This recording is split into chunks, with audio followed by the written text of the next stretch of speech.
Entre 1823 et 1834, 7 hommes blancs de Louisiane ont sombré dans la folie, l'un après l'autre.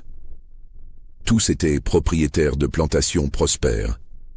Tous possédaient le même esclave, un homme qu'ils avaient surnommé Josiah le Fouetté à cause des cicatrices qui recouvraient entièrement son dos.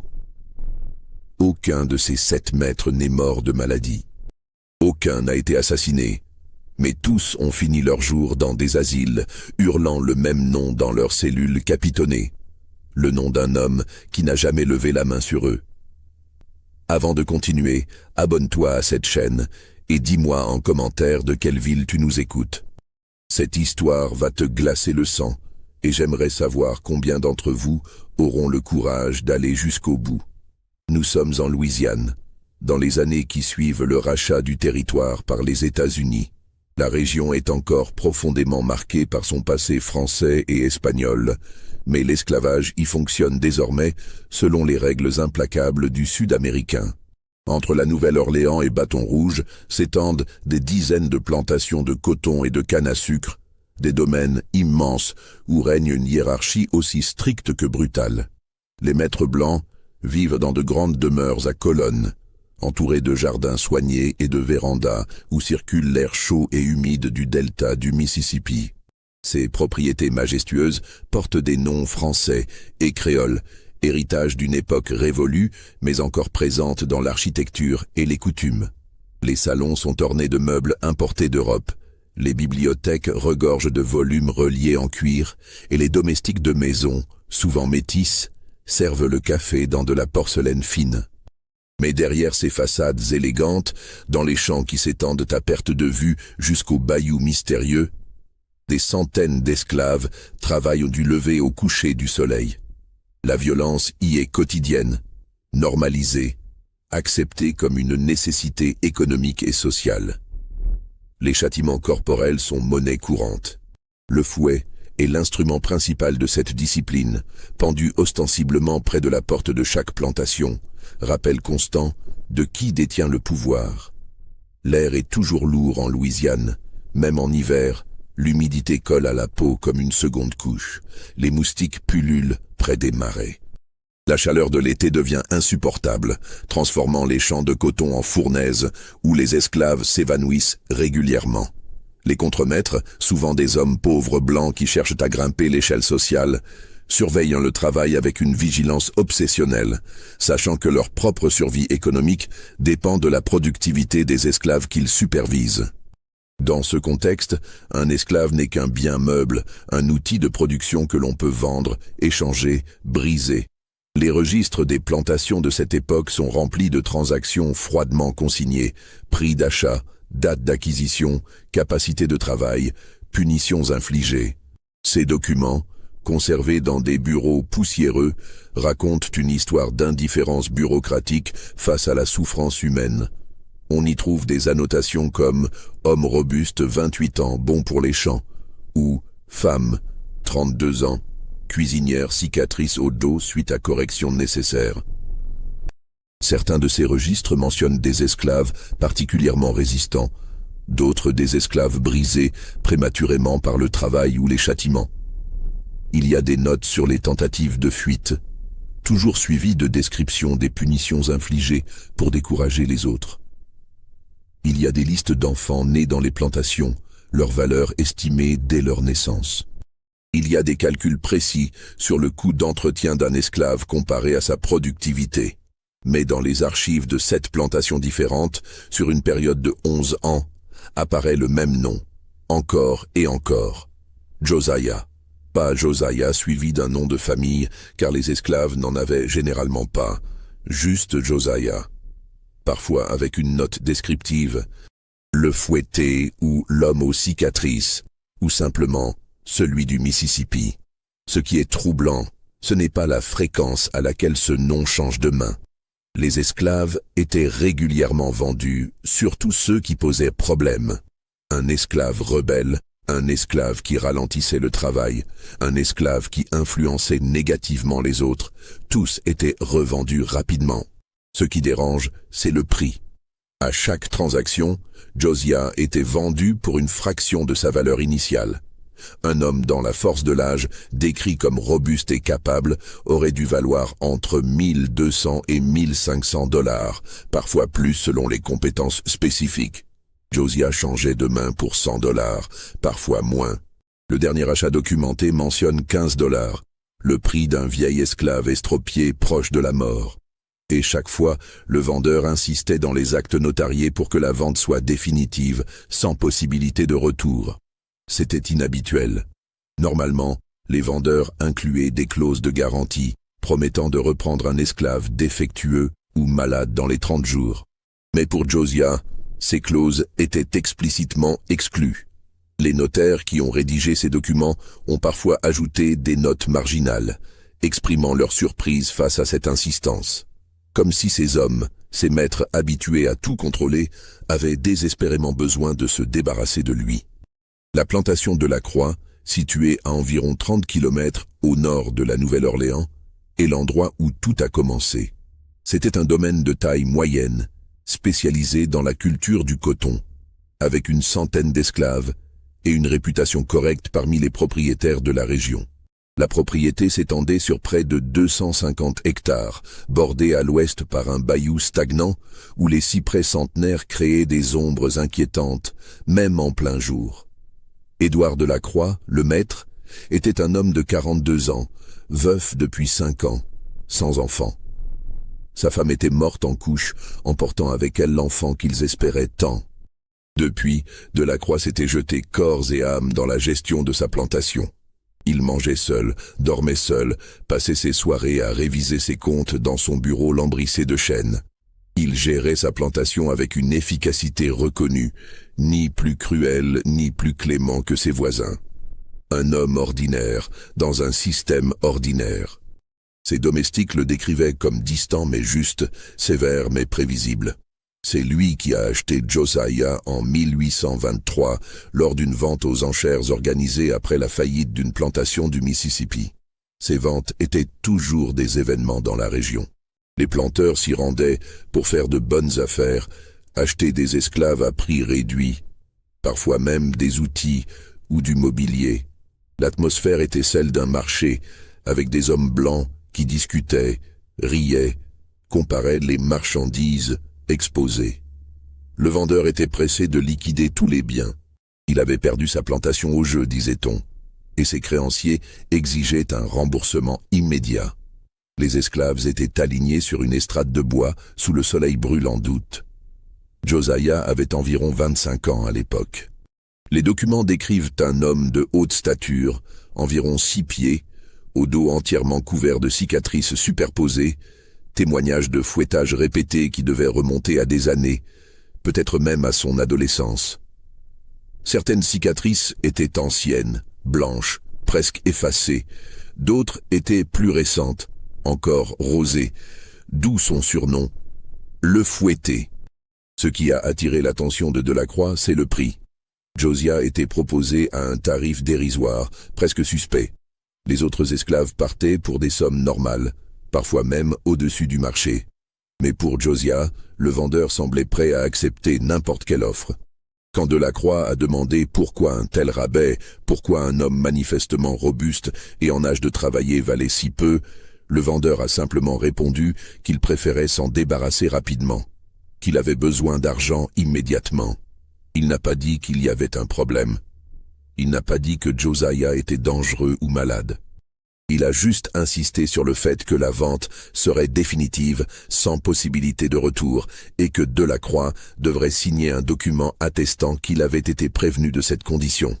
Delacroix, pensant faire une excellente affaire, a acheté Josiah sans poser plus de questions. Il a signé les papiers, payé en liquide, et est reparti avec son acquisition. Josiah a été enchaîné à un chariot avec 3 autres esclaves nouvellement achetés et transportés jusqu'à la plantation Delacroix. Le voyage a duré 2 jours. Pendant tout ce temps, Josiah n'a pas parlé. Il n'a pas regardé les autres. Il fixait simplement l'horizon, immobile même quand le chariot heurtait des ornières sur la route poussiéreuse. Pendant les 3 premiers mois, tout s'est passé normalement. Josiah travaillait au champ comme les autres. Il ne se plaignait jamais. Il ne protestait pas. Il ne parlait presque jamais d'ailleurs. Certains esclaves racontaient qu'il était muet, mais ce n'était pas tout à fait vrai. Il répondait quand on lui adressait la parole, mais ses réponses étaient brèves, presque mécaniques. « Oui, maître. Non, maître. Tout de suite, maître. » Sa voix était douce, presque inaudible, comme s'il économisait chaque mot. Les contremaîtres notaient qu'il était obéissant, qu'il accomplissait ses tâches sans rechigner. Son rythme de travail était constant, ni particulièrement rapide, ni particulièrement lent. Il ne cherchait pas à impressionner, mais il ne traînait jamais non plus. Il faisait exactement ce qu'on lui demandait, ni plus ni moins. Pourtant, quelque chose dérangeait, difficile à définir. Peut-être était-ce son regard, un regard qui ne baissait jamais complètement, qui ne montrait ni peur, ni colère, ni résignation. Juste une attention froide, constante, patiente. Les autres esclaves gardèrent leur distance. Pas ouvertement, car ils savaient que toute division visible entre eux serait exploitée par les maîtres. Mais subtilement, ils évitaient de travailler trop près de Josiah. Ils ne mangeaient pas à côté de lui le soir, dans les quartiers des esclaves. Quand on leur demandait pourquoi, ils haussaient les épaules, incapables d'expliquer. Il y avait juste quelque chose, une sensation, comme si Josiah n'était pas tout à fait là, comme si une partie de lui existait ailleurs, dans un endroit où personne ne pouvait le suivre. Une vieille femme esclave, qui travaillait aux cuisines de la grande maison depuis 40 ans, a dit un jour à une domestique: « Cet homme-là, il a déjà traversé la mort, il est revenu, mais il a laissé quelque chose de l'autre côté. Et ce quelque chose, il le garde en lui maintenant. C'est pour ça qu'on ne peut pas le regarder trop longtemps. Parce qu'on voit ce trou, ce vide, où devrait être son âme. » La domestique a rapporté ces paroles superstitieuses à la gouvernante, qui les a balayées d'un geste. Les esclaves avaient toujours ce genre d'histoire, ces croyances venues d'Afrique ou créées dans le désespoir de leurs conditions. Cela ne voulait rien dire. Et puis, un matin de juin 1823, Édouard de la Croix a donné l'ordre de fouetter Josiah. Le motif était insignifiant, un panier de coton renversé dans l'allée entre les rangées. Peut-être un geste maladroit, peut-être un moment d'inattention, ou simplement le mauvais moment. Les punitions corporelles n'avaient pas besoin de justifications élaborées. Elles faisaient partie du système, des rappels réguliers de qui détenait le pouvoir. Un contremaître avait vu le panier renversé, avait demandé qui était responsable, et Josiah avait simplement dit « moi », sans excuse, sans explication, juste l'admission d'un fait. Josiah a été attaché au poteau de fouettage, une colonne de bois épais plantée au centre d'une petite cour derrière les écuries, un endroit où tous les esclaves pouvaient voir ce qui se passait. Ses bras ont été levés au-dessus de la tête et attachés avec des cordes rugueuses qui mordaient dans ses poignets. Sa chemise a été arrachée, exposant son dos. Et quel dos! Les cicatrices se superposaient en couches, comme une carte topographique de la douleur. Certaines étaient fines comme des fils, d'autres larges comme des doigts. Certaines formaient des croix, d'autres des lignes parallèles. Un témoignage silencieux de toutes les fois où Josiah avait été puni par d'autres maîtres dans d'autres plantations pendant des années. Les autres esclaves ont été rassemblés pour assister à la punition, comme c'était la coutume. Ils se tenaient en demi-cercle, silencieux, regardant le sol pour la plupart. Certains des plus jeunes jetaient des coups d'œil furtifs, morbidement curieux. Les plus vieux gardaient les yeux fermés, ayant vu cette scène trop de fois déjà. Delacroix lui-même a pris le fouet, un instrument en cuir tressé avec des lanières qui s'effilochaient en plusieurs cordes à leur extrémité. C'était important, pensait-il, de montrer qu'il n'avait pas peur de salir ses propres mains, que la discipline ne venait pas seulement des contremaîtres, mais du maître lui-même. Il a fait quelques gestes d'échauffement, soupesant le fouet, le faisant claquer dans l'air une fois pour tester sa résistance. 10 coups, c'était la sentence annoncée. Une punition modérée pour une faute mineure. Le premier coup a claqué dans l'air humide du matin. Le son était sec, violent, comme une branche qui se brise. La lanière a frappé le dos déjà marqué de Josiah, traçant une nouvelle ligne rouge sur les anciennes cicatrices. Le corps de Josiah a absorbé l'impact sans résistance, comme de l'eau qui accepte une pierre. Il n'a pas crié, il n'a pas gémi. Son corps s'est à peine crispé. Ses mains, attachées au-dessus de sa tête, ne se sont pas refermées en poing. Ses jambes ne se sont pas pliées. Le deuxième coup, le troisième, le quatrième. Toujours pas un son, pas même un souffle laborieux. Les autres esclaves commençaient à échanger des regards inquiets. Même les plus endurcis gémissaient habituellement, au moins un peu. C'était naturel. C'était humain. C'est au cinquième coup qu'Édouard Delacroix a commencé à se sentir mal à l'aise. Ce n'était pas normal, ce silence. Il regardait le dos de Josiah, voyait la chair se déchirer sous les coups, voyait le sang commencer à perler le long des anciennes cicatrices. Mais Josiah restait parfaitement immobile, parfaitement silencieux, comme si la douleur ne l'atteignait pas, comme si elle glissait sur lui sans laisser de traces, absorbée par ce vide que la vieille femme avait mentionné. Delacroix a frappé plus fort. Sixième coup, septième. Le fouet sifflait dans l'air avant de s'abattre avec un bruit mouillé sur le dos sanglant. Des gouttes de sang commençaient à éclabousser le sol poussiéreux. Toujours rien. Pas un tremblement. Pas un souffle irrégulier. Pas même une contraction involontaire des muscles. Au huitième coup, quelque chose a changé dans l'atmosphère. Les esclaves qui regardaient ont commencé à détourner les yeux. Pas par pitié pour Josiah, mais par malaise face à Delacroix. Car c'était le maître maintenant, qui semblait souffrir. Son visage était devenu rouge, luisant de sueur. Ses gestes perdaient de leur assurance, devenaient maladroits, désespérés. Sa respiration était lourde, saccadée. Il frappait non plus pour punir, non plus pour maintenir la discipline, mais pour arracher une réaction, n'importe laquelle.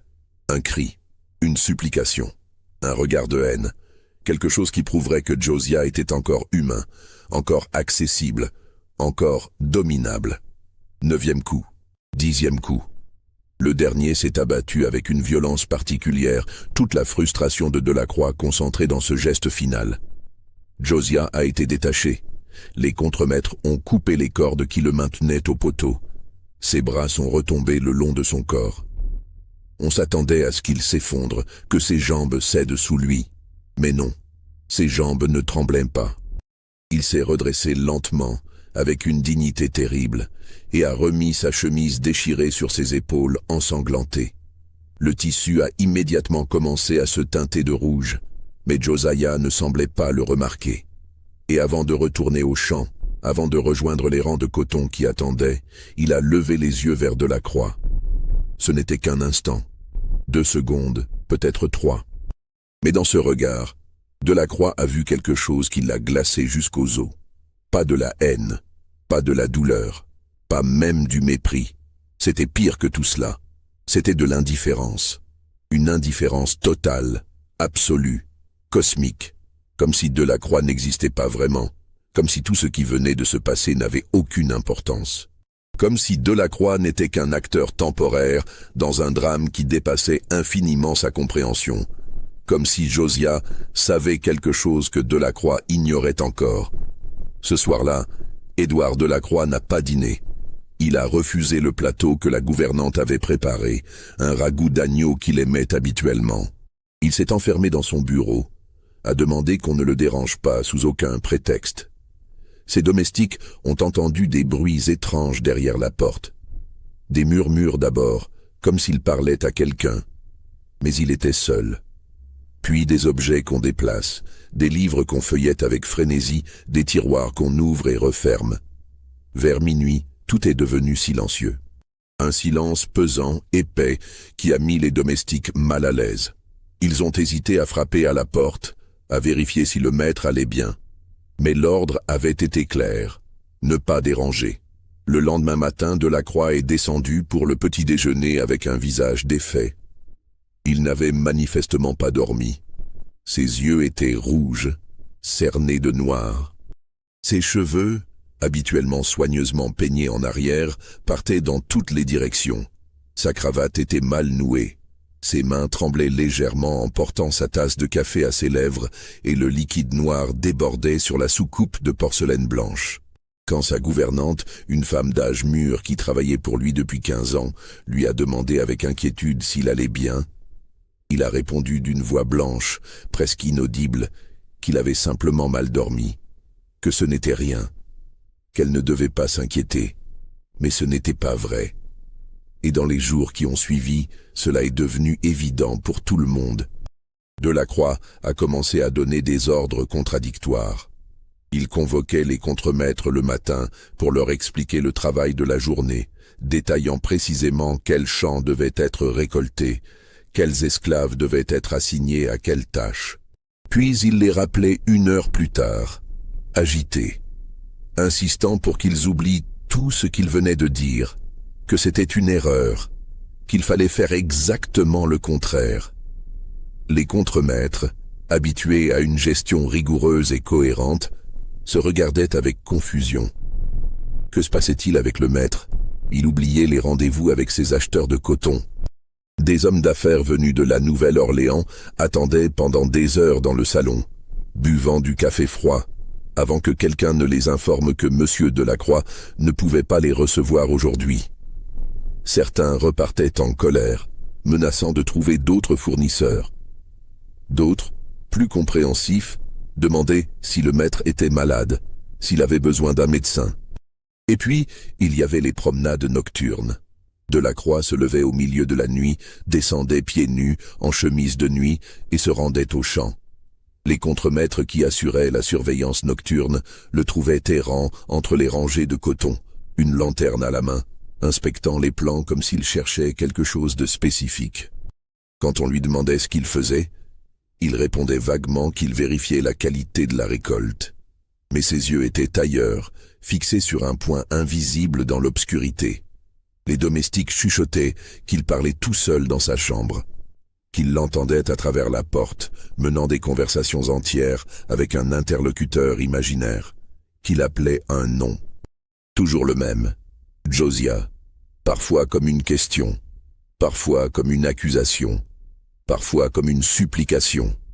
Au début, on a pensé qu'il était simplement surmené. Les plantations exigeaient une gestion constante et Delacroix était seul depuis la mort de sa femme. Mais quand il a commencé à négliger sa propre apparence, à ne plus se raser, à porter les mêmes vêtements plusieurs jours d'affilée, les inquiétudes se sont accrues. Et puis il y a eu l'incident du miroir. Un matin, 3 semaines après le fouettage, la gouvernante est entrée dans la chambre de Delacroix pour ouvrir les volets. Elle a trouvé tous les miroirs de la pièce retournés face au mur ou recouverts de draps. Quand elle a demandé pourquoi, Delacroix a explosé de rage. Il a hurlé qu'elle devait faire la même chose dans toute la maison. Tous les miroirs, tous les objets réfléchissants, tout ce qui pouvait renvoyer une image. Il a dit qu'il ne supportait plus de se voir, qu'à chaque fois qu'il se regardait, il voyait autre chose, quelqu'un d'autre, derrière lui, qui le regardait, qui attendait. La gouvernante, terrifiée, a obéi. Tous les miroirs de la maison Delacroix ont été voilés ou retournés. Les visiteurs qui venaient encore voir le maître repartaient troublés, racontant qu'il avait l'air d'un fantôme, qu'il sursautait au moindre bruit, qu'il regardait constamment par-dessus son épaule. Et Josiah continuait à travailler au champ, imperturbable, silencieux, obéissant. 2 mois après le fouettage, Édouard Delacroix a convoqué un notaire. Il voulait vendre Josiah. Immédiatement. Le notaire, surpris, a demandé pourquoi il souhaitait se séparer d'un esclave en pleine force de l'âge. Delacroix n'a pas donné de raison cohérente. Il a juste insisté pour que la vente se fasse rapidement et que l'acheteur accepte une clause stipulant qu'aucun retour ne serait possible. Le prix demandé était ridicule. 120 $ pour un homme qui en valait plus de 1000. Un planteur voisin, un certain Tobias Hargrove, a sauté sur l'occasion. Il connaissait la réputation de Delacroix et pensait que ce dernier traversait simplement une mauvaise passe financière. Acheter un esclave à ce prix était une aubaine. Les papiers ont été signés en septembre 1823. Josiah a été transféré à la plantation Hargrove le jour même. Delacroix a insisté pour qu'il parte immédiatement. Il ne voulait pas qu'il passe une nuit de plus sur ces terres. Quand Josiah a quitté la propriété, enchaîné à un chariot qui l'emmenait vers son nouveau maître, il n'a pas regardé en arrière. Il n'a montré aucune émotion. Mais Édouard Delacroix, lui, l'a regardé partir depuis la fenêtre de son bureau. Et selon les domestiques, il a pleuré. Pendant 3 jours, Delacroix a semblé aller mieux. Il s'est rasé. Il a mangé normalement. Il a même ri une fois, un rire nerveux mais réel, comme si un poids énorme venait d'être retiré de ses épaules. Puis, le 4e jour, on l'a retrouvé dans les écuries. Il avait pris tous les fouets de la plantation, tous les instruments de punition corporelle, et les avait brûlés dans un brasier improvisé.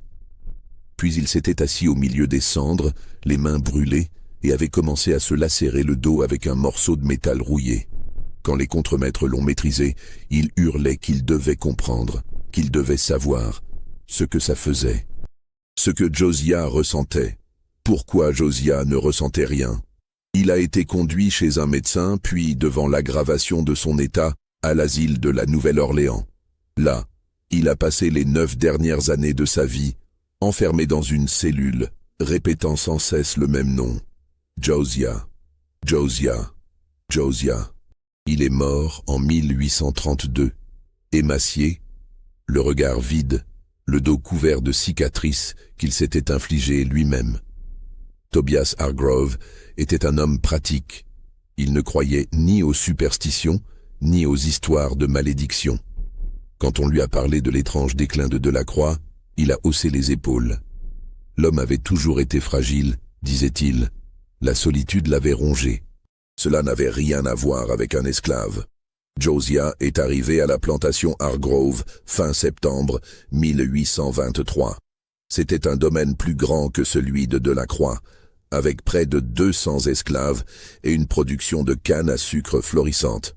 Hargrove dirigeait son exploitation d'une main de fer. Il était connu pour sa discipline stricte, mais aussi pour une certaine équité. Il ne punissait pas par plaisir, mais par nécessité, selon sa propre logique. Josiah a été assigné au champ de canne.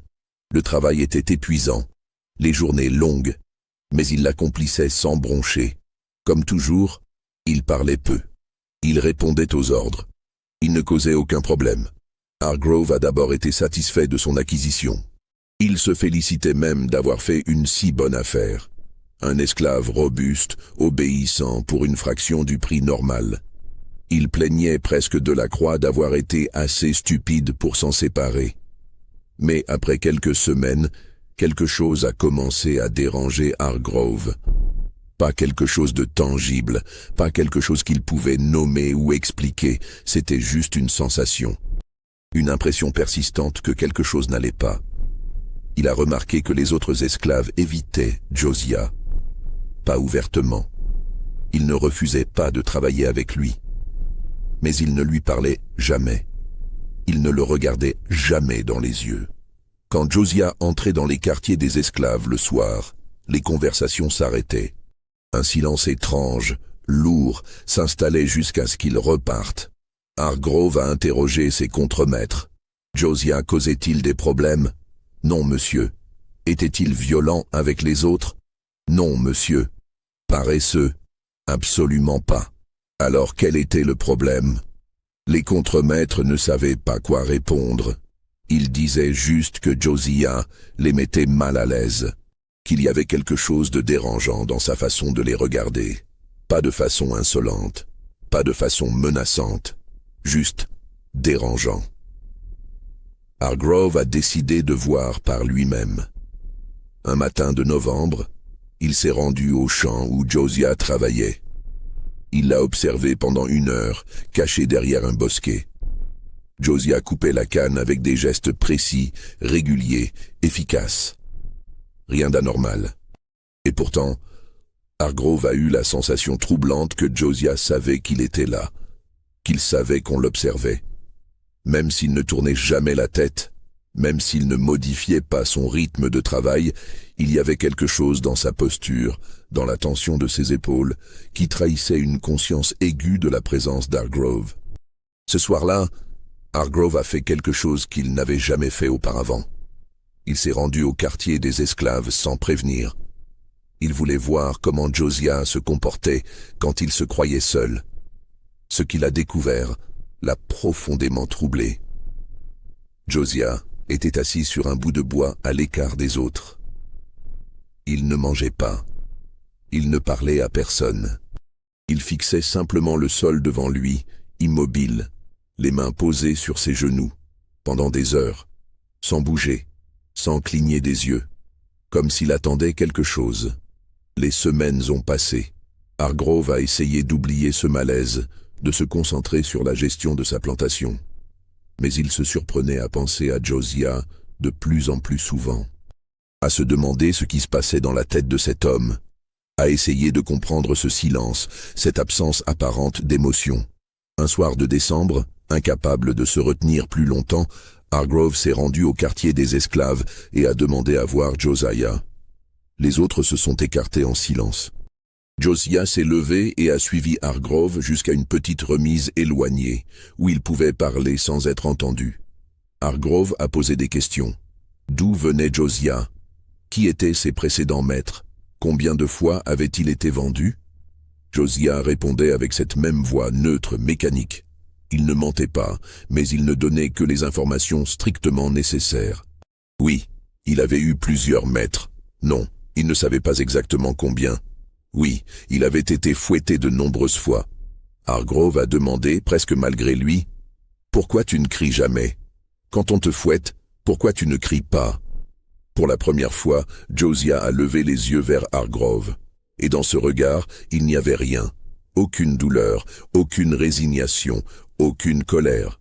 Juste un vide profond, insondable. « Parce que ça ne sert à rien, maître », a répondu Josiah d'une voix douce. « Vous frappez parce que vous avez besoin de frapper, pas parce que j'ai besoin de crier. » Cette phrase a hanté Hargrove pendant des jours. Il ne parvenait pas à l'oublier. Il se réveillait la nuit en y pensant. Il la répétait dans sa tête pendant ses repas. Vous frappez parce que vous avez besoin de frapper. Qu'est-ce que cela signifiait? Que Hargrove était cruel, qu'il prenait plaisir à infliger la douleur. Non, il punissait parce que c'était nécessaire, parce que c'était le seul moyen de maintenir l'ordre. N'est-ce pas? Mais alors pourquoi cette phrase le tourmentait-elle autant? Si cette histoire te donne des frissons, mets un like et dis-moi en commentaire ce que tu penses qu'il va se passer. Crois-moi, ce n'est que le début. En janvier 1824, Tobias Hargrove a commencé à commettre des erreurs. Pas de grandes erreurs, pas de décisions catastrophiques, juste des petits oublis, des distractions.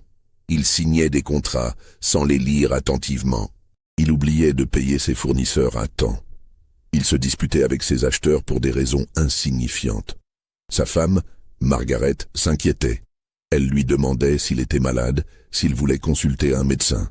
Hargrove refusait. Il allait bien, disait-il. Il était juste fatigué, beaucoup de travail, beaucoup de responsabilités. Mais Margaret savait que ce n'était pas que cela. Elle voyait comment son mari regardait par la fenêtre, perdu dans ses pensées. Comment il sursautait quand on lui adressait la parole. Comment il passait des heures enfermé dans son bureau, sans travailler, juste assis dans son fauteuil, les yeux dans le vague. Un soir, elle lui a demandé directement « Qu'est-ce qui ne va pas, Tobias? Qu'est-ce qui te ronge ainsi ?» Hargrove a hésité. Puis, dans un moment de faiblesse, il a avoué « C'est Josiah, je n'arrête pas de penser à lui. » Margaret a froncé les sourcils. « L'esclave que tu as acheté à Delacroix? Celui qui te cause des problèmes? » « Non, » a répondu Hargrove d'une voix étrange. « C'est justement ça, il ne cause aucun problème. Aucun. Il est parfait, trop parfait. Et ça me rend fou. » Il a marqué une pause, cherchant ses mots. « Quand je le regarde, Margaret, j'ai l'impression de me voir.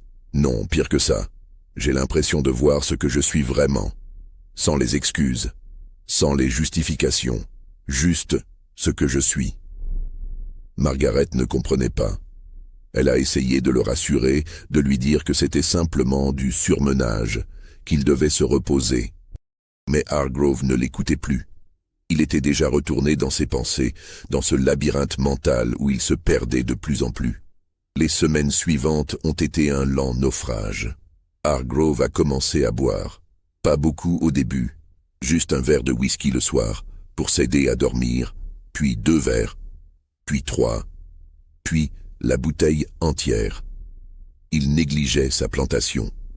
Les contremaîtres prenaient des décisions sans le consulter. Les comptes devenaient chaotiques.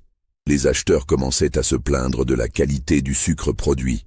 Et pendant tout ce temps, Josiah continuait à travailler.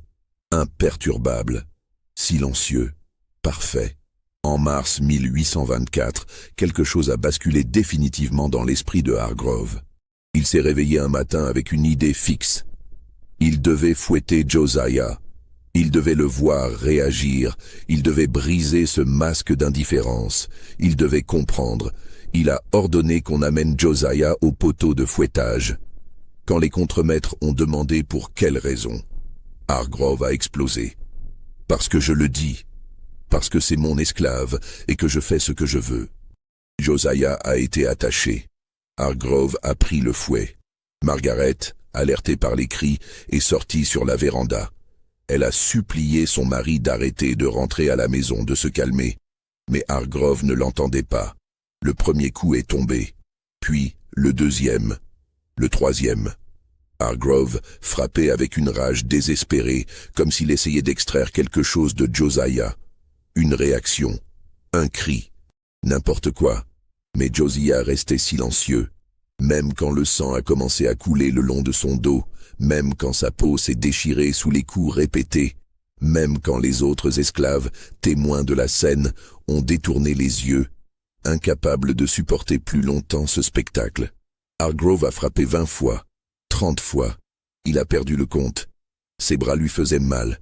Son souffle était court. Et Josiah ne disait rien. Finalement, épuisé, Hargrove a laissé tomber le fouet. Ses mains tremblaient. Son visage était couvert de larmes et de sueur. Il a regardé Josiah, espérant voir enfin quelque chose dans ses yeux.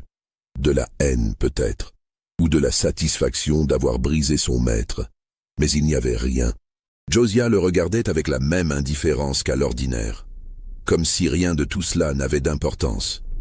Comme si Hargrove n'avait aucun pouvoir sur lui. Hargrove a hurlé. Un hurlement de frustration pure, de rage impuissante. Puis, il s'est effondré à genoux, sanglotant comme un enfant. Ce soir-là, il a tenté de se pendre dans sa chambre. Margaret l'a trouvé à temps. Les médecins l'ont saigné, lui ont administré des calmants. Mais rien n'y faisait. Hargrove parlait sans cesse de Josiah, de son regard, de son silence, de ce qu'il représentait. « Il me montre qui je suis », répétait-il encore et encore. « Il me montre la vérité, et je ne peux pas le supporter. » En avril 1824, moins de 7 mois après l'avoir acheté, Tobias Hargrove a vendu Josiah pour $80 à un planteur du nom de Samuel Whitfield. Hargrove n'a jamais retrouvé sa santé mentale. Il est mort 2 ans plus tard, dans son lit, le regard fixe, murmurant le nom de Josiah jusqu'à son dernier souffle. Margaret a fait brûler tous les fouets de la plantation. Elle a libéré certains esclaves âgés et s'est retirée à la Nouvelle-Orléans, où elle a vécu dans une quasi-réclusion jusqu'à sa propre mort, 20 ans plus tard. Samuel Whitfield était un homme différent, plus jeune que Delacroix et Hargrove, seulement 32 ans, il appartenait à une nouvelle génération de planteurs. Il avait étudié en Virginie, lu les philosophes des Lumières, et se considérait comme un propriétaire éclairé. Il traitait ses esclaves, disait-il, avec une certaine humanité. Pas de châtiment excessif, une nourriture correcte, des conditions de vie décentes. Quand il a acheté Josiah en avril 1824, il ignorait tout de l'histoire des 2 précédents maîtres. Hargrove n'avait rien dit. Il voulait simplement se débarrasser de Josiah le plus vite possible. Whitfield a accueilli Josiah dans sa plantation comme il accueillait tous ses nouveaux esclaves, avec un discours sur les règles, les attentes et les conséquences en cas de désobéissance. Josiah a écouté en silence, a hoché la tête et est parti travailler. Pendant les premières semaines, Whitfield a été satisfait. Josiah était exactement ce qu'il cherchait. Un travailleur efficace, discret, qui ne causait aucun problème. Il se félicitait même d'avoir fait une si bonne affaire. Mais lentement, presque imperceptiblement, quelque chose a commencé à changer dans l'esprit de Whitfield. Ce n'était pas quelque chose de dramatique. Pas de crise soudaine, pas d'effondrement spectaculaire. C'était plus subtil que cela, plus insidieux. Whitfield a commencé à se poser des questions qu'il ne s'était jamais posées auparavant. Des questions sur la nature de l'esclavage, sur la moralité de posséder un autre être humain, sur le droit qu'il avait, lui, Samuel Whitfield, de décider du destin de centaines de personnes. Au début, il écartait ses pensées. C'était de la faiblesse, se disait-il, de l'influence des abolitionnistes du Nord. Il était un homme pratique. L'esclavage était une nécessité économique.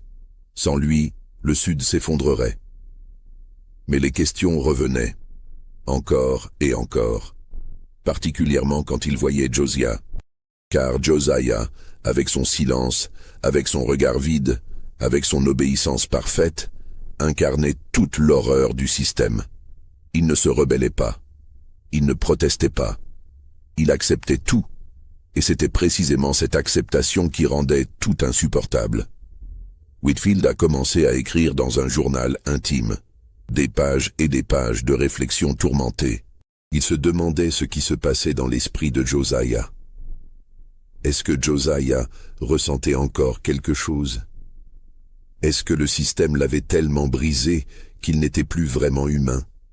Ou, au contraire, est-ce qu'il ressentait tout, mais avait simplement appris à ne rien montrer? Et si c'était le cas, qu'est-ce que cela faisait de Whitfield? Un maître bienveillant comme il aimait se considérer? Ou simplement un tortionnaire plus subtil qui causait une souffrance invisible mais tout aussi réelle? Ces questions l'ont rongé pendant des mois. Il ne dormait plus correctement. Il ne mangeait plus avec appétit. Il s'isolait de sa famille, passait des heures enfermé dans son bureau, à écrire, à réfléchir, à essayer de trouver une justification morale à ce qu'il faisait. En septembre 1824, Whitfield a pris une décision radicale. Il allait affranchir Josiah, lui donner sa liberté. C'était le seul moyen de soulager sa conscience, le seul moyen de prouver qu'il était différent des autres maîtres. Il a convoqué Josiah dans son bureau et lui a annoncé la nouvelle. Josiah a écouté sans réagir. Whitfield attendait une expression de joie, de gratitude, de soulagement. Mais Josiah a simplement hoché la tête et demandé, de sa voix neutre habituelle, « Quand est-ce que je pars, maître ?» Cette réaction a brisé quelque chose en Whitfield. Il s'était attendu à ce que Josiah montre enfin une émotion, qu'il révèle qu'il était encore capable de ressentir quelque chose. Mais non, même face à la liberté, Josiah restait indifférent. Whitfield a demandé, la voix tremblante, « Tu n'es pas content, tu ne comprends pas ce que ça signifie ?» Josiah l'a regardé longuement. Puis il a dit avec une lenteur délibérée, « La liberté ne change rien à ce que je suis, maître. Elle ne change rien à ce que vous êtes non plus. » Whitfield n'a jamais signé les papiers d'affranchissement.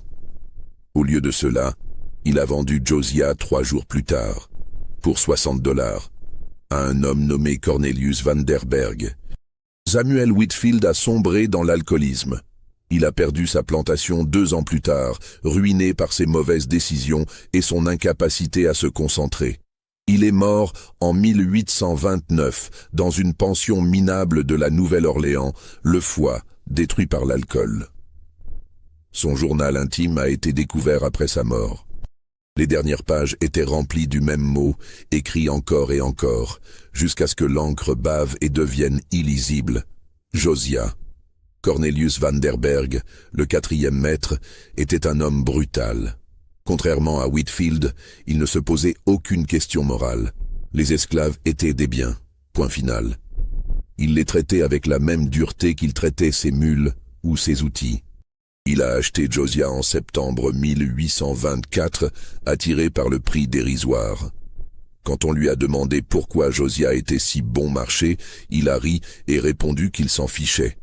S'il y avait un problème, il le réglerait à coups de fouet. Pendant les premiers mois, Vanderberg a effectivement fouetté Josiah, régulièrement. Parfois pour une raison, parfois juste parce qu'il en avait envie. Il voulait établir sa domination, montrer qui était le maître. Josiah ne réagissait jamais. Il prenait les coups en silence, se relevait, retournait travailler. Au début, Vanderberg trouvait cela satisfaisant. Il se félicitait d'avoir brisé cet esclave étrange dont les précédents maîtres avaient eu peur. Il racontait à ses amis que Josiah était désormais parfaitement docile, qu'il savait qui commandait. Mais peu à peu, cette satisfaction s'est transformée en malaise. Car même si Josiah obéissait, même s'il ne protestait jamais, il y avait quelque chose dans son regard qui mettait Vanderberg mal à l'aise. Une sorte de patience, une attente, comme si Josiah savait que Vanderberg allait craquer. Comme si ce n'était qu'une question de temps. Et Vanderberg a effectivement craqué, mais pas comme les autres. Pas par culpabilité ou par remords, par peur pure. Car Vanderberg a commencé à voir des choses, des ombres qui bougeaient à la périphérie de sa vision. Des silhouettes qui disparaissaient quand il tournait la tête. Il entendait des bruits la nuit, des pas dans les couloirs, des respirations derrière les portes. Il savait que c'était impossible. Il savait que c'était dans sa tête. Mais il ne pouvait pas s'empêcher d'y penser, d'avoir peur, de vérifier constamment derrière lui, sous son lit, dans les armoires.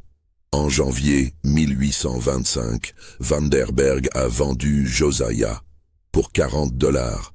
Il a dit à l'acheteur que l'esclave était maudit, que quiconque le possédait finissait par devenir fou. L'acheteur a ri. Il ne croyait pas aux malédictions.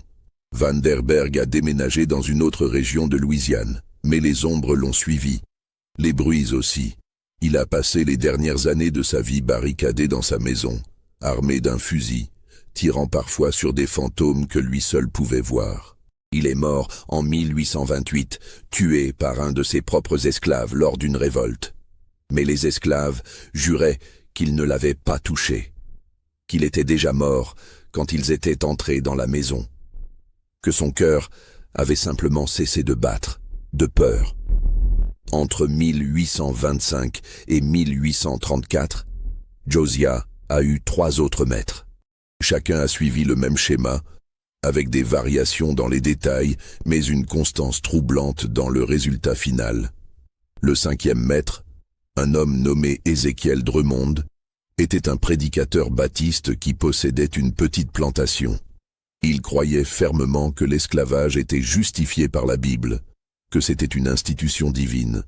Il traitait ses esclaves avec une sévérité qu'il considérait comme juste et nécessaire. Josiah est arrivé chez lui en février 1825. Drummond, informé des rumeurs qui circulaient, a décidé de sauver l'âme de Josiah. Il l'a forcé à assister aux prêches, à prier, à lire la Bible. Josiah obéissait. Il priait quand on le lui ordonnait. Il lisait les passages qu'on lui désignait. Mais il le faisait avec la même indifférence qu'il mettait dans toutes ses actions. Cela a rendu Drummond fou de rage. Il ne supportait pas que Josiah reste impassible face à la parole de Dieu. Il voyait cela comme une insulte, comme un défi à sa foi. Il a redoublé d'efforts, prêchant pendant des heures, fouettant Josiah pour chasser le démon qui l'habitait. Mais Josiah ne changeait pas. Et lentement, Drummond a commencé à douter. Pas de Josiah, de lui-même, de sa foi. Si Dieu était juste, pourquoi permettait-il cela? Pourquoi permettait-il qu'un homme soit brisé à ce point? Pourquoi permettait-il l'esclavage lui-même? Ses doutes ont rongé Drummond. Il a perdu sa foi. Il a cessé de prêcher. Il a vendu Josiah en août 1825 pour $30 et a quitté la Louisiane. On dit qu'il est devenu abolitionniste, qu'il a passé le reste de sa vie à se battre contre l'esclavage. Mais il n'a jamais retrouvé la paix. Il est mort en 1833 dans un asile du Massachusetts, en proie à des visions terrifiantes. Le 6e maître, Luther Chambers, était un homme d'affaires pragmatique. Il ne s'embarrassait pas de considérations morales ou religieuses. Il achetait des esclaves pour faire du profit. Point final. Josiah n'était qu'un investissement parmi d'autres. Mais Chambers a fait une erreur. Il a voulu comprendre pourquoi Josiah était vendu si bon marché. Il a enquêté. Il a contacté les précédents maîtres, ou du moins ceux qui étaient encore en vie et capables de parler. Ce qu'il a appris l'a glacé, car les histoires étaient cohérentes, trop cohérentes pour être de simples coïncidences. 7 hommes, tous planteurs respectables, tous propriétaires d'esclaves depuis des années, avaient sombré dans la folie après avoir possédé Josiah. Certains avaient parlé de culpabilité, d'autres de peur, d'autres encore de vision ou d'obsession. Chambers, rationnel, a cherché une explication logique. Peut-être y avait-il quelque chose dans le comportement de Josiah qui provoquait cela. Une maladie mentale contagieuse, une forme de manipulation psychologique. Il a observé Josiah pendant des semaines, il a noté tous ses faits et gestes, il a parlé avec lui, essayé de le comprendre. Mais Josiah restait une énigme. Il travaillait, il obéissait, il ne parlait presque jamais. Et quand il le faisait, ses réponses étaient toujours brèves, neutres, dénuées de toute émotion. Chambers a fini par conclure que le problème ne venait pas de Josiah, mais des maîtres eux-mêmes. Quelque chose dans l'indifférence de Josiah, dans son silence, dans son acceptation totale de sa condition, forçait les hommes à se confronter à ce qu'ils étaient réellement. Et ils ne supportaient pas cette confrontation. Chambers pensait qu'il était différent, qu'il était assez fort mentalement pour résister à cet effet. Il avait tort. En décembre 1826, après 1 an et 4 mois de possession, Chambers a commencé à avoir des crises d'angoisse. Il se réveillait la nuit, le cœur battant, incapable de respirer. Il voyait Josiah partout, dans ses rêves, dans les reflets des fenêtres, dans les ombres de sa chambre. Il a vendu Josiah en janvier 1827 pour $20. Puis il a liquidé toute sa plantation et est parti pour le nord. Il a survécu plus longtemps que les autres, mais il est mort en 1834, dans un accident bizarre. Il s'est jeté devant un chariot en marche, en pleine rue à New York. Les témoins ont dit qu'il avait l'air de fuir quelque chose que lui seul pouvait voir. Le 7e et dernier maître a été un homme du nom de Jacob Pettigrew. Il a acheté Josiah en février 1827 pour $15. C'était un homme cruel, connu pour sa brutalité excessive, même selon les standards de l'époque. Il fouettait ses esclaves pour le moindre écart, parfois jusqu'à la mort. Quand il a entendu les rumeurs sur Josiah, il a ri. Il a dit qu'il allait briser ce mythe une fois pour toutes, qu'il allait montrer que Josiah n'était qu'un homme comme les autres, et qu'avec assez de violence, n'importe qui pouvait être soumis. Pettigrew a fouetté Josiah presque tous les jours, pas pour le punir, juste pour le briser, pour lui arracher une réaction, un cri, une supplication, n'importe quoi. Mais Josiah ne réagissait jamais. Et plus Pettigrew frappait, plus il se sentait impuissant, car il réalisait lentement que la violence ne lui donnait aucun pouvoir sur Josiah, que malgré toute la douleur qu'il infligeait, Josiah restait intact. Pas physiquement, son corps était détruit, mais son esprit, sa volonté, quelque chose en lui demeurait inaccessible. Pettigrew est devenu obsédé. Il a négligé sa plantation, sa famille, tout. Il ne pensait plus qu'à Josiah, à le briser, à le détruire. Mais c'était lui qui se détruisait. En juillet 1828, Pettigrew a sombré dans une rage meurtrière. Il a battu Josiah pendant des heures, jusqu'à ce que ses propres mains soient ensanglantées et brisées. Puis, épuisé, il s'est effondré. Quand il s'est réveillé le lendemain matin, il a trouvé Josiah debout devant lui, vivant, debout, regardant Pettigrew avec la même indifférence qu'à l'ordinaire. Quelque chose s'est cassé définitivement dans l'esprit de Pettigrew à ce moment-là. Il a hurlé. Il a couru hors de la plantation. On l'a retrouvé 3 jours plus tard, errant dans les marais, nu, le corps couvert de boue et de sang. Il parlait tout seul, riait, pleurait. Il a été interné dans l'asile de la Nouvelle-Orléans. Il y est resté jusqu'à sa mort, en 1834. Les gardiens racontaient qu'il passait ses journées à se frapper lui-même, comme s'il essayait de comprendre quelque chose, comme s'il essayait de ressentir ce que Josiah ressentait. Après la vente de Josiah par Pettigrew en août 1828, quelque chose d'étrange s'est produit. Josiah a disparu. Il n'y a plus aucune trace de lui dans les registres des plantations. Aucune vente, aucun achat, aucune mention dans les archives publiques, comme s'il avait simplement cessé d'exister. Certains ont dit qu'il était mort, que son corps, trop abîmé par des années de torture, avait finalement cédé. D'autres ont murmuré qu'il s'était échappé, qu'il avait rejoint les esclaves fugitifs dans les bayous, ou qu'il était parti vers le nord par le chemin de fer clandestin. Mais il y a une autre théorie, une théorie plus troublante, qui dit que Josiah n'a jamais vraiment existé, que c'était un fantôme, un mythe, une création collective de l'esprit torturé des planteurs du Sud. Mais cette théorie ne tient pas, car les documents sont là, les actes de vente, les registres, les témoignages des esclaves qui ont travaillé avec lui. Josiah était réel. Il a vraiment existé. Ce qui reste inexpliqué, c'est comment il a survécu. Comment un homme peut endurer ce qu'il a enduré et rester sain d'esprit? Ou peut-être n'était-il pas sain d'esprit? Peut-être que ce que les maîtres ont pris pour de l'indifférence était en réalité quelque chose de beaucoup plus sombre. Une forme de folie froide, silencieuse, qui consumait tout sur son passage. Ou peut-être que Josiah était simplement un miroir qui reflétait la vérité que les maîtres ne voulaient pas voir, la vérité sur ce qu'ils étaient, sur ce qu'ils faisaient, sur le système qu'ils perpétuaient. Et quand on se regarde vraiment dans un miroir, quand on voit vraiment ce qu'on est, sans phare, sans excuse, sans justification, parfois, on ne peut pas le supporter. Dans les années qui ont suivi, les histoires sur Josiah sont devenues des légendes. Les esclaves se les racontaient à voix basse, dans les quartiers, la nuit.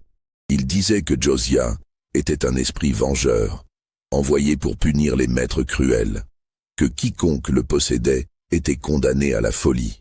Mais les esclaves qui avaient réellement connu Josiah racontaient une histoire différente. Ils disaient que Josiah n'était pas un esprit, qu'il était juste un homme qui avait découvert une vérité terrible, que la seule façon de survivre à l'esclavage était de ne plus rien ressentir, de se vider de toute émotion, de toute humanité, de toute réaction. Et en faisant cela, il était devenu quelque chose de plus terrifiant que n'importe quel fantôme. Il était devenu un rappel constant de ce que l'esclavage faisait aux gens, de comment il les détruisait, de comment il détruisait aussi bien les esclaves que les maîtres.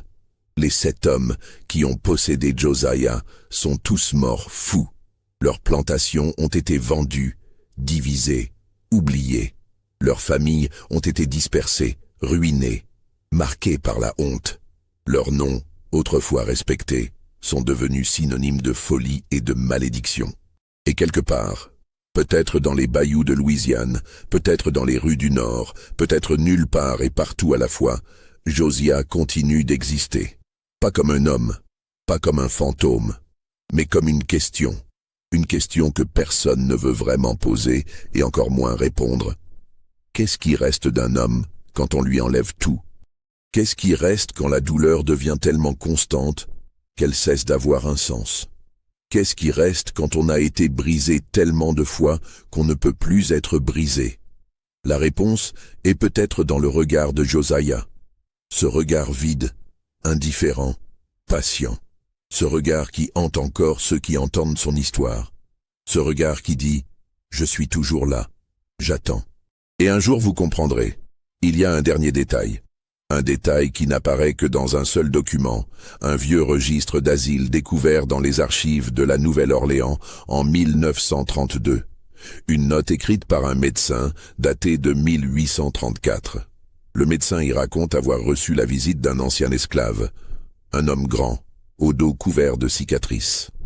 L'homme lui a demandé s'il pouvait voir les patients de l'asile. Le médecin, intrigué, lui a demandé pourquoi. L'homme a répondu qu'il voulait voir ses anciens maîtres, qu'il voulait savoir s'ils allaient bien. Le médecin a refusé. Il a ordonné à l'homme de partir, mais avant de s'en aller, l'homme a dit quelque chose. Une phrase que le médecin a notée dans son registre. Une phrase qu'il a relue encore et encore pendant des années, sans jamais la comprendre vraiment. Je ne leur ai jamais voulu de mal. Je voulais juste qu'ils voient, qu'ils comprennent ce que c'est de ne plus être humain. Le médecin n'a pas noté le nom de cet homme, mais il a dessiné un petit symbole à côté de la note. Un fouet, enroulé sur lui-même, comme un serpent qui attend. Tu viens d'entendre l'histoire de Josiah le fouetté. Mais est-ce vraiment arrivé? Les documents existent, les témoignages aussi. 7 hommes sont morts fous. C'est un fait historique vérifiable. Alors, qu'est-ce qui a vraiment causé leur folie? Un homme brisé qui a trouvé un moyen silencieux de se venger? Ou simplement le poids de leur propre conscience, reflété dans le regard vide d'un esclave qui ne ressentait plus rien? Dis-moi en commentaire ce que tu en penses. Crois-tu que cette histoire soit vraie? Abonne-toi si tu veux découvrir d'autres mystères sombres de l'histoire.